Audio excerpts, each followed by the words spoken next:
Welcome back to the Junkyard Pod. I'm your host, Tony Pesta, alongside Jackson Flickinger. And today we have some sad news because the OG Junkyard dog is no longer in Cleveland.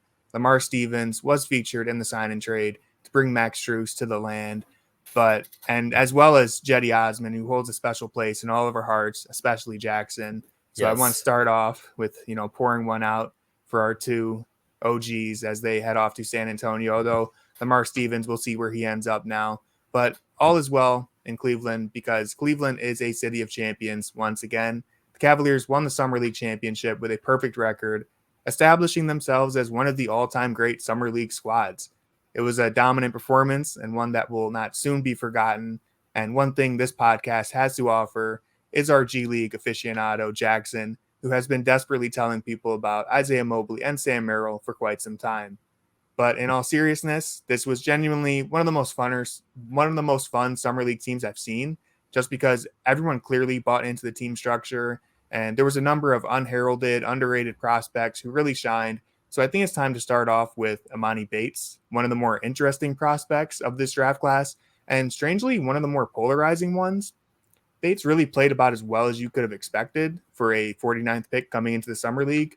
But I think all of the same pre-draft concerns are very much still there for me. I want to start off, Jackson. What are your feelings on Emoni Bates, and have they changed since before the draft and where we are now? I'd say my feelings for Emoni Bates are I'm a little more optimistic now than I was probably beforehand. Just seeing the shot transfer to a professional game is always super important and something that isn't to be taken lightly. So I think seeing that transfer over is, that's what you want to see. So, and it was very impressive too. He has a really quick release, his ability to get him up. His form looks good. He's unbothered by NBA length when taking no shots. So I think that's super impressive because for Emoni Bates to hit, he has to do his strengths well and they have to translate over. And, this doesn't mean that he'll be able to just hit contested shots in the NBA, but it does show that when he's against other professional level athletes, that shot can still work. So from that standpoint, I was very impressed. I was also impressed with the progress that he showed. I think it's easy to treat him, with kid gloves when you're like, oh, look, he made a pass. Like, did you see that he made a defensive rotation? That's great. If he keeps doing that, he's going to be really good. And it feels kind of like how we treated Colin Sexton with passing the ball. It'd be like if Colin Sexton drove and just dumped it off to the big, it'd be like, oh yeah, like look at him. He's developing so well. Have you seen that potential assist that he, threw out to Rodney Hood? Like, man. So I feel like a lot of that's going on. And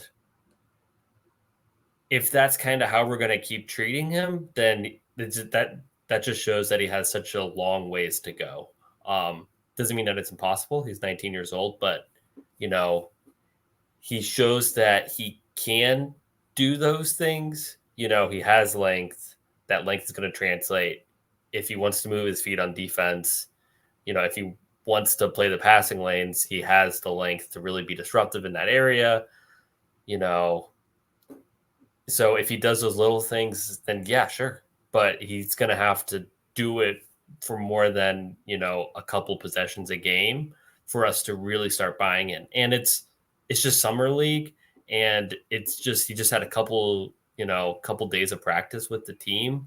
So it's not like, it's more like a pickup game than it is like a G League game or like organized NBA game or like a preseason game. So it's more like summer league is about establishing a baseline. So it's like, this is what you hope would be the worst version of, a rookie like Emoni Bates. It's different for people like, Merrill and Mobley, who have been with this team, with this organization for almost a year now.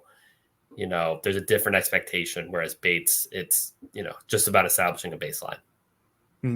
That's a good way of putting it. I think it's important with the summer league to be aware that, everyone out there is just trying to develop their game. It's kind of just like a chill summer camp vibe. You're not really going to have opposing teams game planning and figuring out, like, how do we stop Emoni Bates and really exploit his weaknesses. Like, everyone's just kind of out there trying to work on their game. And so it's not like a full NBA level game where, teams are really going to be honing in on you and trying to exploit whatever weakness you have. But all the little things he did show are encouraging. Of course, he has to really establish those things as part of his game and not just do it for 5-6 games in the summer league, but it was still encouraging. I'll start with the positives that I saw from him. He can shoot the ball, that's for sure. Dead-eye shooter, great range, really confident in himself, which is something that doesn't come with every NBA player, as we've seen with, some of the role players on the Cavs. So having someone who is just willing to shoot the ball whenever they feel like they're open is it can be a blessing and a curse, but that's one thing Emoni certainly has going for him. And as far as the little things, his willingness to be a team player is something that was encouraging to me, because in college it seemed like he was maybe reluctant to pass the ball, really put an effort on defense. And so to see him buy into those two things and play within a team structure, even just for a short amount of time, I thought was really good for Emoni. That's one thing that I was most looking for in terms of coming into the summer league compared to where I felt about him pre-draft. So those are the positives that I saw. As for the negatives, one thing that I think we should distinguish with Emoni, at least in my opinion, is that right now he's more of a shot maker than a shot creator. I still think he struggles to create separation or create quality shots for himself. But the thing is, he's just very good at making those difficult shots. He shot 43% from behind the three-point line across his final 5 games in summer league, I think. And so he was really just lights out. Even with the hand in his face, it didn't seem to matter. But I still think it's worth pointing out that really all of his quality shots came from other players breaking down the defense and then passing it out to him. And of course, he knocked down the majority of his open shots, and that's a great trait to have in the NBA. But it does just concern me in terms of how is it going to look against NBA level defenders? Is he going to be just a spot up or pull up shooter? I haven't really seen him, shoot in motion, coming around screens, catching and shooting in that way. So that's a concern for me. And really, I just question heading into this season if the Cavs can afford to roll the dice with his shooting, considering the degree of difficulty on his shots. I'm not sure if the Cavs are in a position to really give an extended leash to someone in that regard, since they should have high expectations for the playoffs. And the same goes for his defense. He'll be hunted at the NBA level far more than he was in the summer league. And even though he did do good in summer league, I'm still not fully convinced he's going to hold his own. And so, yeah, that's kind of the negatives and the positives that I felt from his game during summer league.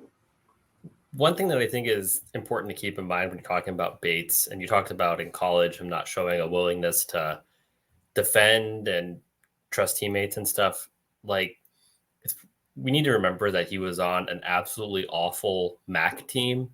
They finished 8-23, and you can say, well, Bates didn't elevate that team, but seeing the kind of player Bates is, I don't think he's ever really going to be like a floor raiser. Like, he's not somebody who you have Bates on your team, our offense is going to be good, just because we have him. He's more of somebody who needs to be playing off of other people and other, teammates. And that's kind of what we saw. So being on a team like Eastern Michigan, like probably the worst place to showcase what he does well and what he does poorly, because it's really just showcasing what he does poorly. Like, oh yeah, he's not going to save the defense, and you would hope, because he's, probably has the best length of anybody on the team. Oh, he probably has the best handle on anybody on the team, but he's not dribbling to try to set up teammates and stuff like that. So it's just, that's something that's really important to keep in mind. So I kind of wonder if there was, I know they have like, the combine and stuff, but if they did summer league and they just did like pick up, they did it for like 6, for like 10 days, and then they had another draft, like would Emoni Mm, Bates be picked 49th? I don't think he would be picked 49th because it's like, hey, like he does a lot of things. He doesn't really, he may not, like he's definitely not ready now, but he does a lot of things well. So I think he would have been picked, probably maybe early second round, mm, late first round. So it's just like you can see it there, but it's just like there's a lot of bad habits that he needs to break. And it's like, I don't, obviously, he shares some blame for those things, but it's like he was in a really bad position in college. And like, it just kind of went how you would expect that type of player to play in that situation. Yeah, those are all great points. He definitely, just from hearing him talk in the press conferences, it seemed like he was very eager to have this opportunity, kind of like a new beginning, playing in a different role. His time at Eastern Michigan really, it gave him an opportunity to shoot a lot, but it also showed a lot of his flaws as a playmaker and as his shot selection. He really didn't have a choice in many of those games but to get shots up. And so I think the fact that he jumped at the opportunity to be more of a team player in summer league, while like we mentioned, it's going to be, it needs to prove to be an actual pattern and a habit moving forward, but it's a good start. It's definitely reason for optimism.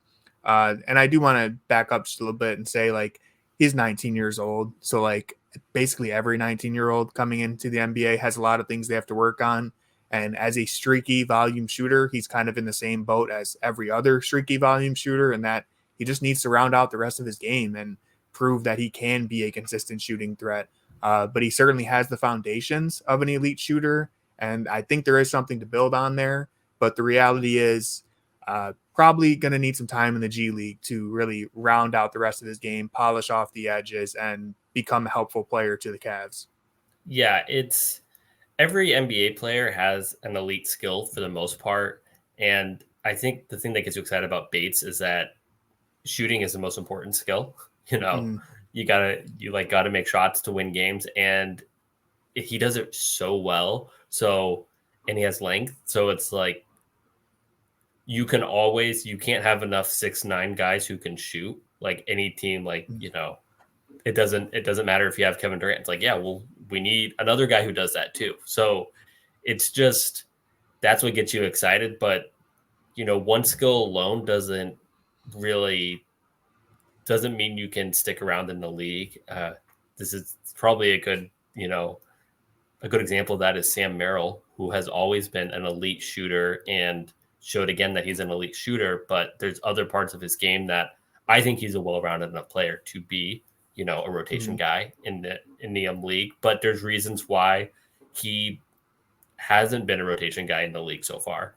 Some of it's due to injury. But anyway, that's kind of when we talk about Bates. Bates is 6'9", so he has that going for him. He has a lot of physical advantages, but he's also really skinny. He's not. I think his athleticism or his lack of athleticism was a little overblown. I think he showed that he could get to the rim, but his handle. I didn't really trust his handle when he was out mm, there, and he didn't seem like he trusted it either. So, there's just a lot of other skills that he needs to develop along with, you know, getting a better feel for the game. So, mm. there's a lot of room to go, but the elite skills showed up. And if those elite skills didn't show up, then it's like, well, there's no room for somebody without that elite shooting skill. If you have that elite shooting skill, you will spend time trying to develop it as an organization. Mm. Yeah, exactly. I think, guys like even Joe Harris or Duncan Robinson are other examples of that, as players who are elite shooters but have fallen out of the rotations at various point in their careers because you have to bring something else. No matter who you are, there's going to be games where your shot isn't falling. And if you're a team that is taking winning seriously, you just need to get something else out of those guys if they're going to be consistent rotational players. And so that's why, not to get too far off topic, but like Duncan Robinson in this recent run to the finals, he became more of a playmaker. He held his own on defense. These are all the little things that you need to do in order to make it as a volume shooter in the NBA. And Emoni, obviously has that foundation there to be that. Whether or not he can bring out the rest of his game is yet to be seen. And I do think that he has landed in a great spot in Cleveland, and he'll probably be with the Charge working on his game. And I trust that whatever potential is there, they're going to do the absolute best at bringing out that potential. I'm pretty interested to see kind of what trajectory what path they try to put him on. If they're gonna try to, with the Charge, like put the ball in his hands more and get him to be more of a, like, get familiar with, bringing the ball up the court, making secondary reads, stuff like that. Like, not like a point guard, but like somebody who can like make plays when they have the ball in their hands. Or if they're gonna try to push him kind of down the path of like, hey, like, we want you to move more off ball. We want you to be disruptive off ball, to use your shooting as an asset more than just kind of, because most of what he did was kind of just stand on the wing. And that's helpful because he has such a quick release and because he doesn't really care if you're there. Yeah. So, it's not like one of my biggest problems with Dylan Windler, his game, was that he was always hesitant to shoot and he never really moved off ball. Mm-hmm. So like, there's only so much value that you can have just hanging out at the wing because you're not really spacing the floor. And Bates did the same thing, but he still shot. He still made it because he's someone who's that confident in his shot. So if you could get him moving more off ball, because if he's moving off ball, teams are going to be reacting. And if teams are reacting to you off ball, even if your shot isn't falling, you're still really helpful to the team and overall offense. And that's another way that, that's kind of some of the things that separate, like I don't know if Joe Harris is an elite off-ball mover. He's a great shooter, and it's like, obviously Joe Harris is super streaky. So when he gets into those super bad stretches, it's like no one's guarding you no matter what you're doing off ball. Like no one cares. So you can't be like that. But I'm just interested to see how, like, what direction they push him into, because I would like to see him be just like, hey, the shooting's the best possible thing that you have. Let's try to get you moving off ball so you can, like, really use that, really help really help your team's offense. And then from there, kind of, when you're catching it coming off a screen, that's when you start making your dribble moves and trying to get to the basket. So kind of using your own spacing to get yourself open as opposed to just kind of like hanging out on the perimeter. So those are the things that I'm like really interested to see and how the Charge use him. I'm interested in seeing that as well. There's different forms of three-point shooting, and I think Emoni is very good at pull-up shooting. He seems very good at spot-up shooting, but I'm worried about his motion shooting at the moment because, again, he didn't move that much off ball. You mentioned his handle earlier, and I've been like, his handle is such a weird thing to me because I can't figure out why it doesn't seem strong enough. And I think part of it is maybe his footwork. And I think that will also affect him if he's trying to become better moving off ball. It's really an underrated aspect of being a motion shooter, like a Ray Allen or a JJ Redick, being able to run, turn, set your feet all in one motion. I'd really like to see what Emoni Bates looks like in that role, because I don't think he's really been in that role at all throughout college and even in summer league. So that's one of the more interesting things. Again, I think he's landed in a great spot with the Charge. If Sharif Cooper's there, if Craig Porter is there with him, those are guys who should be able to help set him up. So that's something I'd like to see. But moving forward and talking about the summer league team as a whole, Jackson, I want to know who impressed you the most. I think that it's Craig Porter Jr. I really, it's tough to get a good idea of how these players are going to look. Any players, even guys that you draft really high, just because there's such a difference between playing against professional level athletes and playing against college athletes, and especially somebody like Craig Porter Jr., who did not go to a elite school. Sorry, he didn't start out at an elite school. It's just like that whole transition, like, are the things that he does well going to translate to the next level? That's something that you can't find out definitively in summer league, but you can get like an idea. And the thing that impressed me most about Craig Porter Jr. is just his feel for the game, his ability to just kind of understand where he needs to be and understand what the team needs from him on both ends of the floor was really impressive, especially, as we talked about Emoni Bates, you're coming in and it's, you didn't really have much practice with the team. These aren't people you're familiar playing with. Craig Porter Jr. was in that same situation, and it looked like he spent the whole last year with the charge, with how familiar he was with, like, this is where I need to be when Sam Merrill's here. Isaiah Mobley has the ball. This is where I need to space out to, so things like that were just really impressive to me. And players that have great feel for the game, I think they always get the most out of their skill set. Like, it helps them get the most out of their skill set because they know how to use their skill set. So the question with Porter is like, how good are his skill sets? And I think that's an open question. We saw, I forget the team that they played, the one, not the Rockets game. Do you know where he really took over late, scored a bunch of baskets in the fourth quarter? Was it Chicago? I think it was. Might have been the Chicago game. One of those games. He took over. It's the one where Cooper was injured and right. Merrill was out.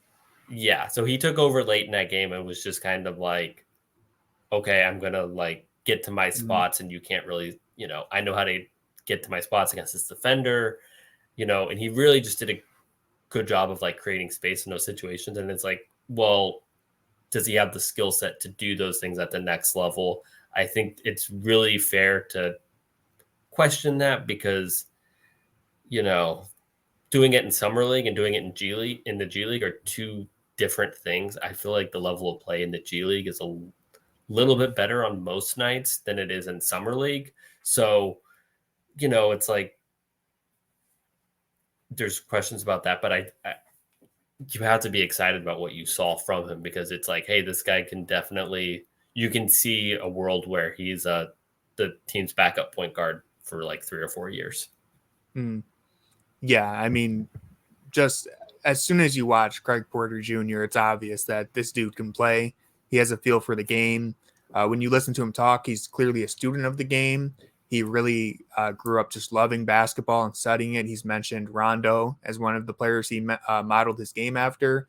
And so whether or not his talents actually translate, I feel confident just knowing that if he's out there, he's going to know what he needs to do and how to do it. So, again, watching him, just a natural kind of floor general, controlling the tempo of the game. He never really seems like he's in a rush. He seems very deliberate with his dribble. And you see that with quick passes in the offense just to get things moving. Even if he's not getting an assist, just giving it to someone who has an advantage and keeping things flowing. Quick pushes in transition. Like, he just has all of those traits of someone who understands how to be a point guard. And part of that, of course, is he's a little older than everyone else in the Summer League. I'm sure that plays a role, but he clearly has an understanding of the game, and that's something that jumped off the page to me. I also like that all throughout his time in college and really in the Summer League too, he's been a positive defender. We'll see if that will translate with NBA level athleticism, but clearly has upside there. Some of the comparisons that I've heard, and I'm not saying that he'll be this caliber of player, but just some of the players that his style reminds me of, Spencer Dinwiddie and Tyus Jones, just for his kind of length at that point guard position, his view of the court. I think his ceiling really is going to depend a lot on his ability to shoot. He was an interesting pull-up shooter in college. He displayed some pretty good touch throughout the Summer League, even though he didn't shoot that much. And I think if he can become like a consistent threat off the dribble to shoot, that's really going to take him to the next level and make him a mainstay in an NBA rotation. But even without that, at this point, he's a very well-rounded prospect, and I just really liked his game. Yeah, definitely agree with you on all those things. It's like, just feel for the game is so underrated when we talk about players, because usually players that we say they don't have a good feel for the game, they usually don't develop good feel for the game over time. Like, it's just like, unfortunately, you have it or it's you don't.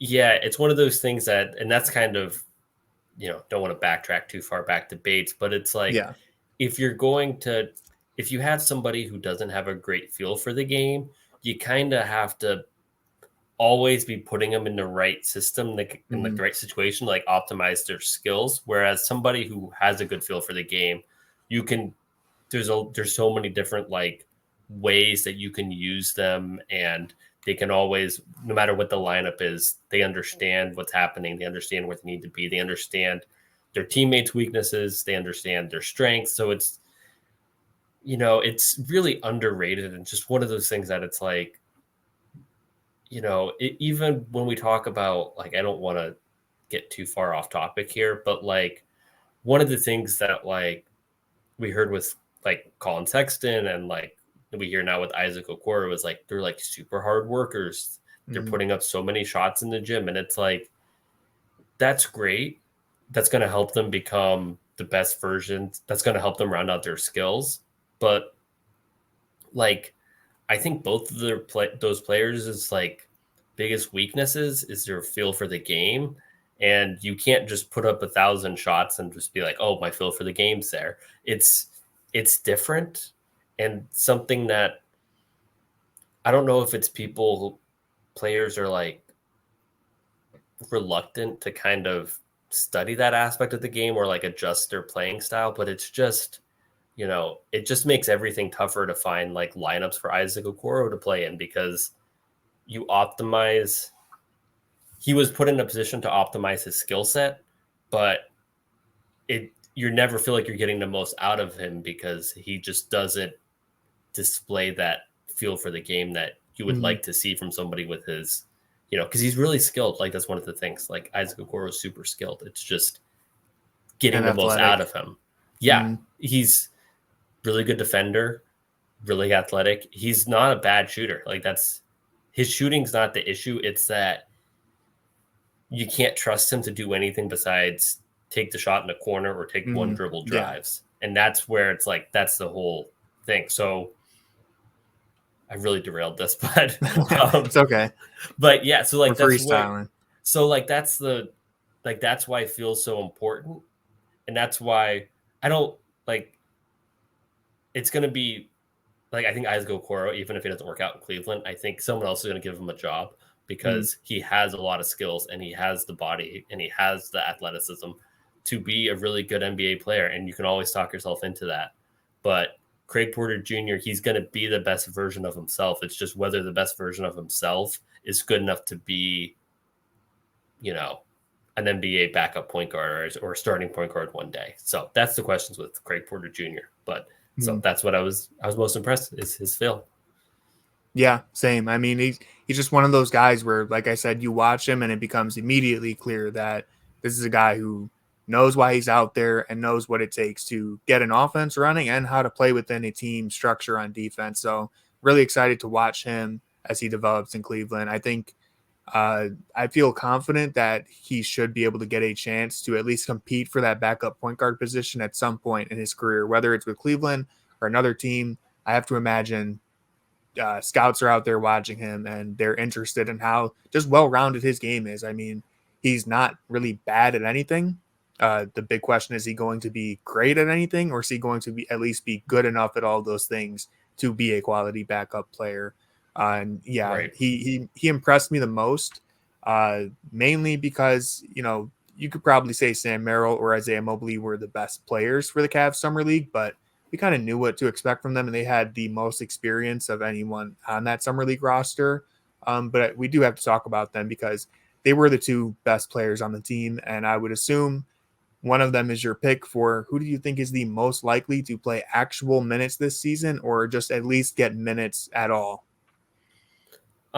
So I think like Sam Merrill's more NBA ready at this point.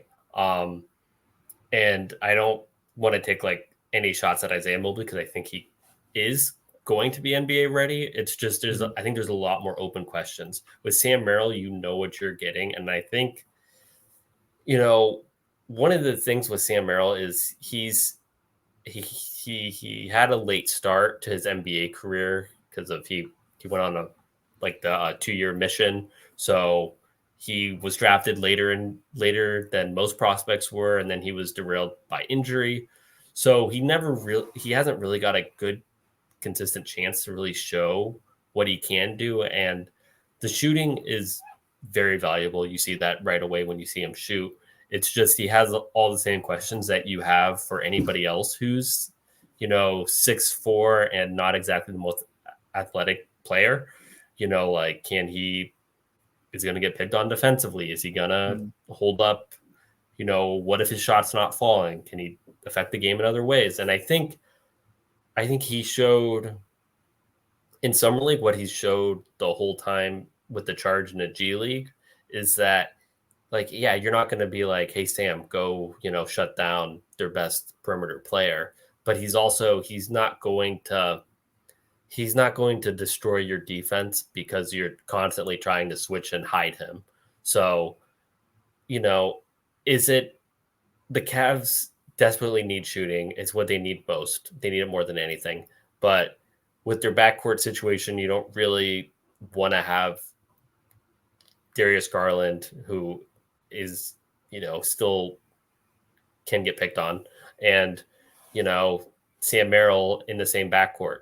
And I get that. But this team needs shooting so bad. And if you were ever going to have a front court to have somebody like Sam Merrill in your team, I think it would be the Cavs because you have Mobley and Allen. And the thing is, why do you need shooting? Because you have Mobley and Allen out there because neither one of them can shoot.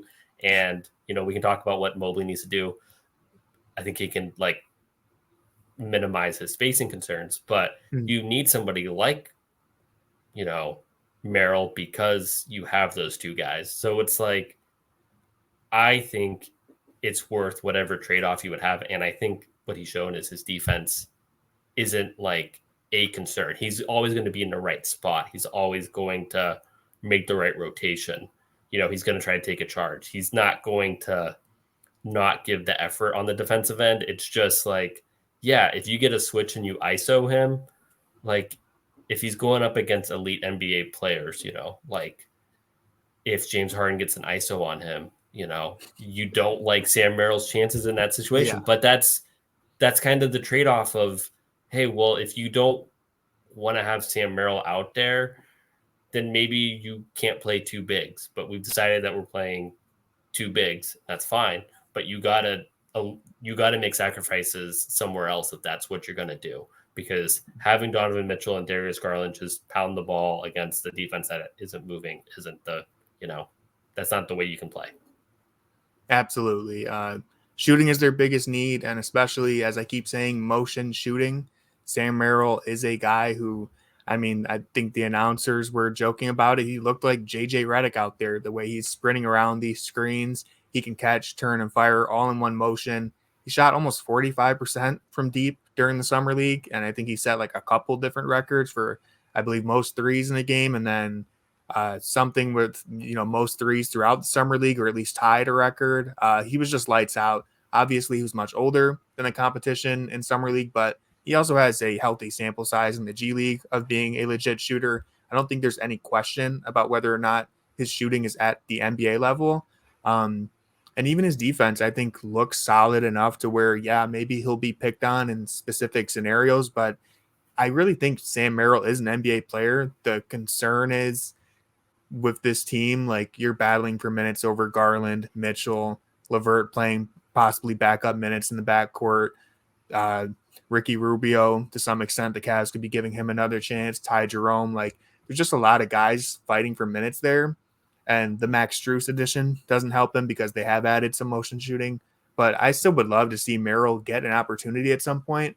I think even though he is undersized at 6'4", or at least smaller than what this team really wants, which is wings at this point, he's still just such a good shooter, and he can clearly move a defense just by being out there, that I don't see why you wouldn't give him a chance at some point, especially throughout an 82-game regular season where there's going to be nights somewhere where a couple guys are down and they're out that night, and you throw Sam Merrill out there, and maybe you can make a difference, even if it's just in quick bursts off the bench. He really impressed me in Summer League. He was just dominating. He was a man against boys, and he just looked great out there. Yeah, no, literally.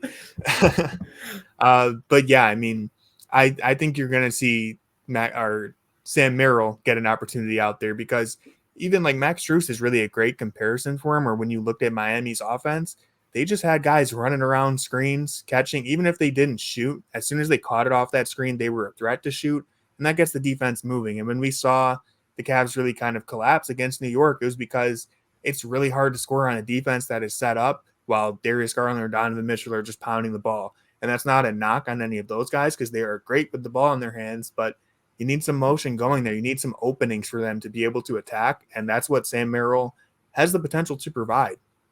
Yeah, one of the things that, like, I've seen all of his games with the Charge, so nobody else has because, who else is watching G League That's why basketball? we got you here. Right.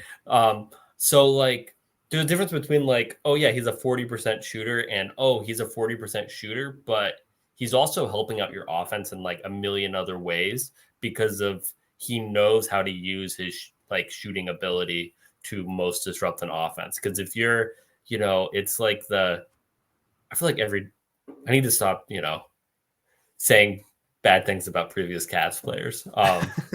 So maybe that's something I'll do in the future. But it's like, that's kind of why it was always tougher to buy into, like, Dylan Windler, because he never was moving off ball. He was never creating space for others. And when you're not creating space for others and you're not a 4, it's really easy to recover.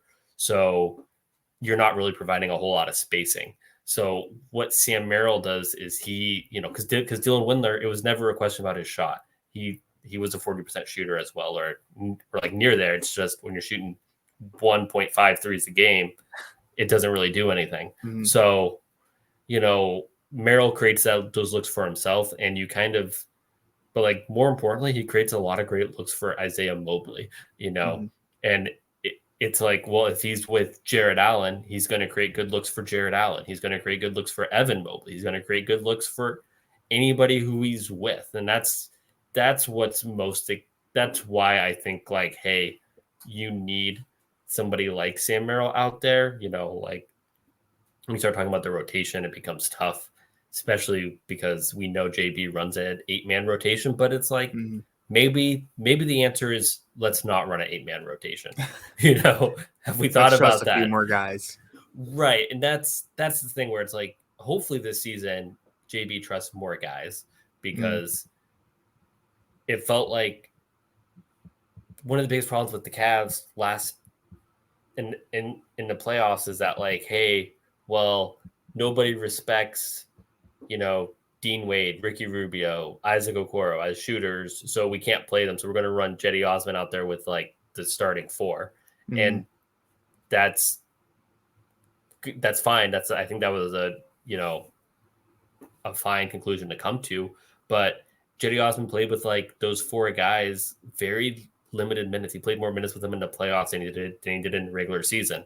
And mm-hmm. It's like, well, if the rotation was more than 7 or 8 guys, that wouldn't have happened. So it's like, when I say, like, Sam Merrill needs minutes, I don't mean, like, yeah, let's, like, put Isaac Okoro on the bench and never play him ever, or, like, bury Ricky Rubio. It's like, no, let's let these guys play. And I know it's hard when you have 4 guys who you expect to give a lot of minutes to, but it's like, maybe Jared Allen only needs to play 30 minutes a game, or, Donovan Mitchell, it'd be cool if he didn't play 36, 37 minutes every, more than that most nights. So it's like, mm-hmm.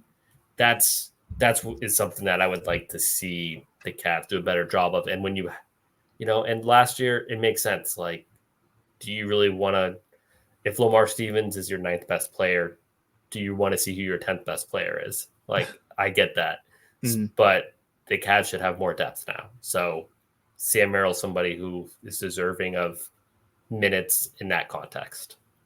Yeah, that's one of the things that has me most excited for the Cavs this year, is just they have more depth. They have more options. This roster kind of makes more sense. And so I think you can experiment with, let's throw Sam Merrill out there one night and kind of see what he looks like instead of Ricky Rubio if that doesn't work out. Because I think with Rubio, not to derail the convo here, but I think we'll find out relatively soon if Rubio is going to be able to make a comeback or not. Like, I don't think it'll take up until March or anything for us to realize if he has his legs back after that ACL injury. And if he doesn't, it might be time for Merill or someone else to step in there and play more minutes.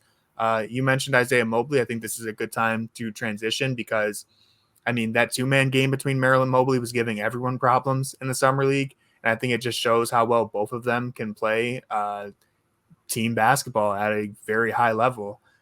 Mobley, I think his path to getting minutes is a little clearer than Merrill just because the front court depth isn't nearly as strong in Cleveland. Obviously, you have George Niang, who just joined, who can play small ball 4, but Mobley is an actual 4. He can act, you don't have to go small. You can put him out there. A comparison that I like for Mobley is Isaiah Hartenstein. I think his ability to kind of somewhat act as a hub and be a little bit of a playmaker is something that could make second units interesting for the Cavs. I don't think he's going to get as much of an opportunity to pound the ball in the post as he did in the summer league, but clearly he has a strong touch there, and he has the potential to space the floor. And so just like Merrill, I do think the Cavs at some point should be giving Mobley a chance out there just to see what happens.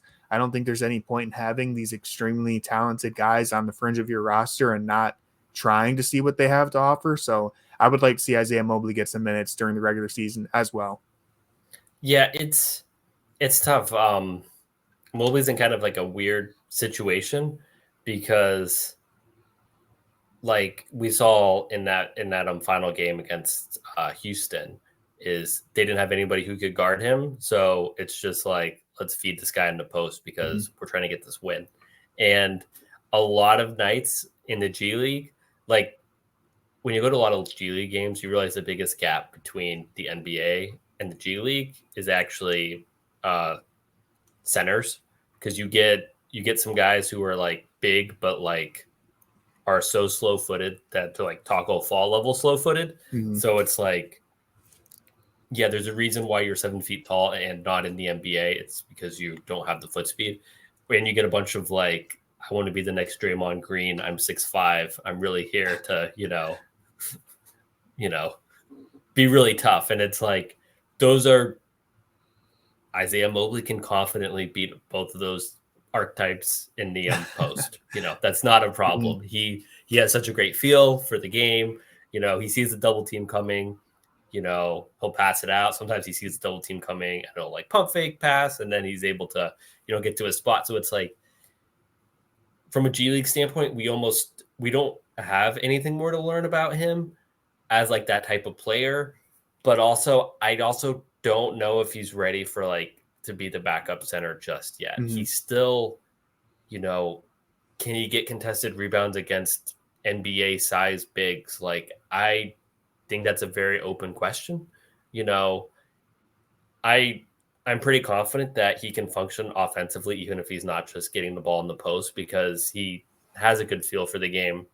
He's not going to get the ball. Like, he's not going to try to post up guys in the NBA, but he has a good touch. So I think that having that good touch is going to translate to other areas, but he does still, do you want to see him kind of get better with his shot? His shot is streaky. You saw him, all these games are blurring together in my head. The game that they won in overtime, the semifinal, that was against Brooklyn. The game against Brooklyn, he had, the last like minute or so of the game, they passed it to him on the wing. His defender kind of sank back into the paint. He started to dribble in and then dribbled out and then hit the three. It's like, that's good and that's great. But we want to see him kind of like catch that and shoot that right away. You want to see him develop real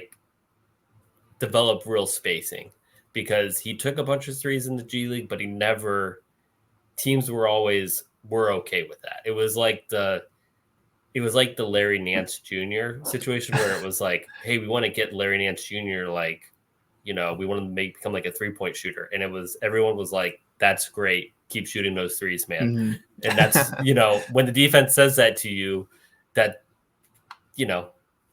that's not really what you want, because you want defenses to like, that's why you have Kevin Love. You have Kevin Love to space the floor, so.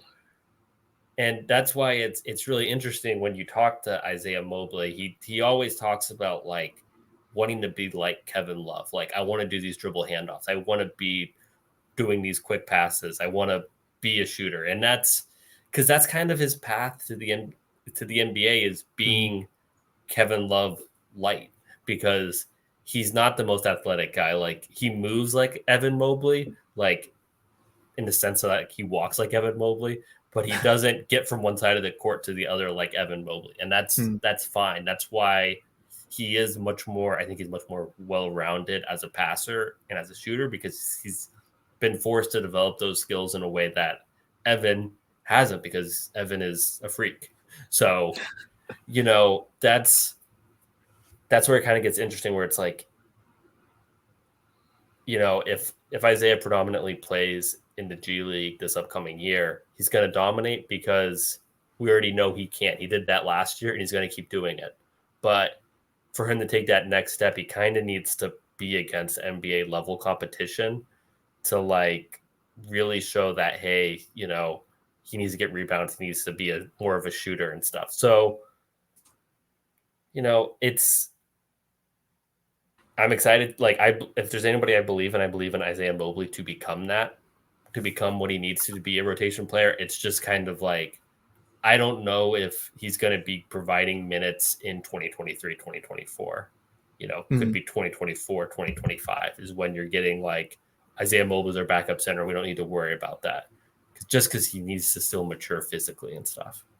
That's fair. I agree with all that. And when I say I think Isaiah Mobley should get a chance, I more so mean like, the Robin Lopez type minutes. Like, rather than giving that to someone like Lopez, let's give it to Mobley and see what he can do. It's very, spot minutes every once in a while. I think there's a reason the Cavs added Damian Jones, is because that's probably going to be their backup big, who even he will play spot minutes on most nights, I'd assume. But I think Mobley has a path to being a backup caliber player. Probably won't happen this year, but I'd like to see him start to actually get into the rotation a couple times, because he really didn't last year. He spent most of the time in the G League, which was for the better. I think he developed there, and there wasn't really as much space for him in the lineup last year. But I'd like to see him really start to make himself known as a occasional rotational player. But moving forward, as we finish this up, we do just want to very briefly talk about free agency, since we haven't had a chance to discuss this since all the craziness went down. But the Cavs did add one of the players who both me and Jackson wanted in Max Strus. They also added George Niang, Ty Jerome, and Damian Jones. All in all, didn't add Seth Curry though. No, but they have Seth Curry at home, which is Sam Merrill. Right. So we'll get better there. Seth Curry at home. But all in all, I would say this was a pretty good run from Kobe Altman. I think he clearly understood the team needed more shooting and some depth in the front court, and he went out and accomplished both of those things. Was it a perfect offseason?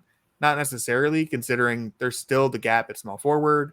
And I think the Cavs are missing some athleticism with Stevens and Jetty off the roster, but you can't expect to fill every weakness. And I think the Cavs undoubtedly did a great job building up their supporting cast in a way that makes more sense on paper heading into the season. Jackson, what are your feelings on the Cavs offseason so far? I mean, I think it's great. Like, you weren't going to hit a home run, especially, I think there's legitimate reasons to be concerned about the Allen Mobley pairing. But if you're going to give that one more year, then I think this is about as good as you can do, and one of the things that you mentioned, them getting like a little less athletic, I think what that kind of tells me is that, you're going to have to just trust Mobley more to be that guy to make up for all of that lack of athleticism, because he's going to have a greater responsibility if you're starting Strus than if you're starting Isaac Okoro. And, there's a lot of quibbles about what does Evan need to do on offense to, make everything work. But one of the things he could do is just take another step defensively, and Max Strus and other shooters can really help solve some of those problems that is created by an Allen Mobley pairing. So that's one of the things that I'm kind of like most excited for, and it's also good to know that we knew that Kobe knew that the team needed shooting, because if us if us two idiots can say, hey, this team needs shooting, I think Kobe Altman, who is a little smarter in basketball, despite what he says about like, hey, this team won 51 games. What's there to worry about? Despite him saying that, just that's getting PR Kobe Altman. Yeah, that's true. You guys may be the same person. So it's always good to like see that. And I think it's kind of interesting that the steps they took this offseason compared to like last offseason, minus the Donovan Mitchell trade. Like last offseason, they were like, we need to shore up guys who can dribble the basketball. So we're gonna get Ricky Rubio, like gonna retain Ricky Rubio, and we're gonna get, Raul Neto, because we have Lauri Markkanen, but Lauri Markkanen, he's not somebody you want like setting up your whole offense. And, we need guys who can do that with Karis LeVert and stuff like that. So it's just seeing that transition to seeing like this transition of like, hey, we have guys who can dribble. We just need guys who can give them space to dribble. So, he got the guys that we wanted him to get. He got creative in getting those guys, by doing the sign and trade. We're going to miss Jetty and Lamar, but if we're actually going to miss Jetty and Lamar, we have other issues. So yeah, like, I think they're going to be okay. So, because anytime we were clamoring for more Jetty minutes, it was because the team had such a lack of guys who could shoot and move that we needed Jetty. And it's like, if we have players who are better than Jetty, and I think Sam Merrill is like does that better. And I know Max Strus does that a lot better, and he's 6'7". So it's like, I think you can get by with no Jetty. And I think if you need Lamar Stevens, what you actually need is better basketball being played. If that makes sense. Like Lamar Stevens is when you need to muck it up and, turn it into a slugfest. Right. And it'd just be nice if they didn't have to do that. If, Allen and Mobley gave you that toughness. And if like a lot of the Lamar Stevens minutes was like Isaac Okoro isn't really cutting it because he's not really moving well on the offensive side. We don't have any juice. We need Lamar to give us something. And it's like, I'd rather them say, we don't have any juice, let's put a shooter in the game. And they didn't have that option last year because he didn't trust, JB didn't trust Jetty Osman. And that's, I would have trusted Jetty Osman more, but it's certainly understandable why you wouldn't.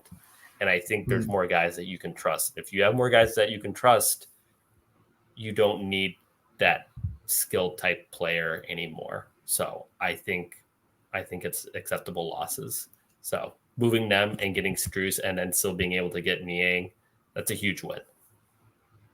I agree. I think watching the way the last season ended, it was clear something needed to be done. And with very limited options to really make any big changes, don't think you can complain too much with what we did here. Max Strus, I'm very excited to see. I just think the whole roster now makes more sense than it did last year.